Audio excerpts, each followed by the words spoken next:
À l'époque, j'avais 28 ans et je venais d'achever mes études. C'était des études de philosophie. J'avais fait l'école normale supérieure, l'agrégation et le doctorat de philosophie. Donc j'étais maître de conférence à l'université. Et j'avais un chemin devant moi qui était le chemin universitaire. Et je me demandais si c'était mon chemin ou simplement le chemin de mes études. J'étais en pleine hésitation, savoir est-ce que j'y vais ou est-ce que ma vie est ailleurs. Et il se trouvait qu'à ce moment-là, j'avais commencé à écrire et qu'on m'avait repéré dans le milieu du théâtre.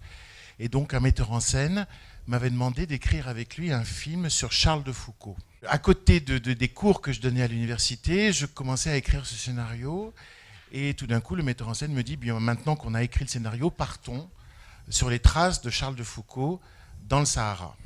Je me suis perdu pendant une trentaine d'heures dans le désert, absolument sans eau, sans rien à boire, habillé simplement d'un polo et d'un short. C'est-à-dire c'était suffisant pour la journée dans le Sahara, mais pour la nuit en février, c'est terrible. Et je me suis totalement perdu après qu'on ait fait l'ascension du mont Tahat, qui est la plus haute montagne du Hogar. Et je me suis retrouvé comme ça au milieu de l'immensité, le premier village étant à 100 km. On n'avait jamais rencontré une seule caravane pendant tous les jours où on avait marché, donc je sais qu'on était dans une solitude radicale. Et voilà, tout d'un coup, à 7 heures du soir, la nuit tombe, le vent redouble, et moi je me rends compte que j'appelle, je suis totalement perdu, et je me dis, je vais passer la nuit la plus horrible de ma vie, et puis peut-être que dans 3 jours, au revoir tout le monde. J'ai cru que j'allais avoir peur, et j'ai éprouvé le contraire de la peur. C'est-à-dire que j'ai été vraiment, je dirais, envahi par un sentiment de force et de confiance dont, plusieurs années après, je ne pense pas être à l'origine. Bon, alors c'est pour ça que le livre s'appelle « La nuit de feu », puisque c'est, vous savez, l'expression qu'avait Pascal pour décrire la nuit qu'il avait convertie, la nuit qu'il avait...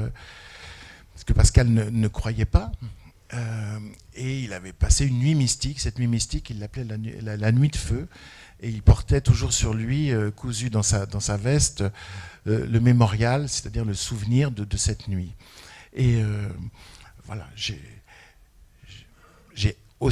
suis aussi passé par cette nuit de feu.